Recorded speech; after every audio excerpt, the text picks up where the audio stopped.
আসসালামু আলাইকুম। YouTube channel ও Facebook page থেকে আমি আব্দুল মতিন চট্টগ্রাম হাটাজারি আদর্শ গ্রাম পাহাড়ের পাদুরে দাঁড়িয়ে আমি আপনাদেরকে শুভেচ্ছা ও আন্তরিক ভালোবাসা জানাচ্ছি। বন্ধুগণ, আমার এখানে দেখতেছেন এগুলো হলো আমন ধানের শ্বাস। পাহাড়ের পাশে যে জমিনগুলা খালি থাকে এগুলা কিন্তু ধানের চাষাবাদ হয়। এখানে শত শত কানি জমিন আছে, প্রচুর পরিমাণে এখানে ধানের চাষাবাদ হয়। এখানের কৃষকেরা ধানের চাষাবাদ করে। আমন ধানের যখন সময় আসে তখন আমন ধানের চাষাবাদ করে। আমন ধানের চাষাবাদের পরে আর তারা অন্য কোনো ফসলাদি চাষাবাদ করতে পারে না, একমাত্র পানির জন্যে। পানি যেখানে নাই সেখানে প্রাণও নাই, কারণ পানি থাকলে এরা চাষাবাদ করতে পারত। কিন্তু এরা এখানে হাটাজারি এই কৃষি কিংবা পৌরসভাতে এরা অনেকটাই দরখাস্ত দিয়েছে পানির ব্যবস্থা করার জন্যে, কিন্তু হয়তো তাদের দরখাস্তগুলা অফিস পর্যায়ে পৌঁছ হয় নাই। তাই এখানের কৃষকেরা অনেক দুঃখে কষ্টে আছে। তারা শুধু আমন ধানের চাষাবাদ করে। আমন ধানের পরে তারা আর চাষাবাদ করতে পারে না, কারণ যেখানে পানি নাই সেখানে চাষাবাদ কিভাবে হবে। তাই কৃষকেরা অনেকটাই হতাশার ভিতরে থাকে।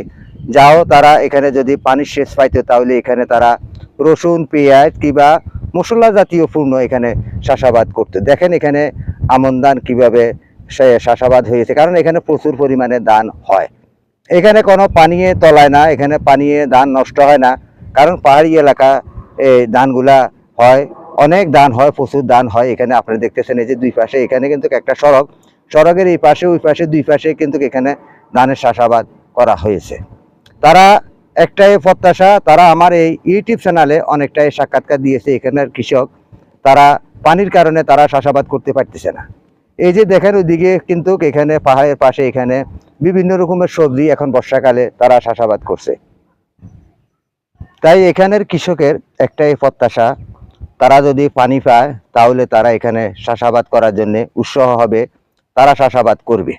তাই আমি সরকারের প্রতি ও কৃষি কর্মকর্তাদের প্রতি জেলা পর্যায়ে আমি আহ্বান জানাতেছি, এখানের কৃষকেরা তাদের কি চাহিদা তাদেরকে দেখা হোক, তাদের পাশে এসে দাঁড়ান, তাহলে আমরা নতুন বাংলাকে একটা স্মার্ট কৃষিতে পরিণত করতে পারবো।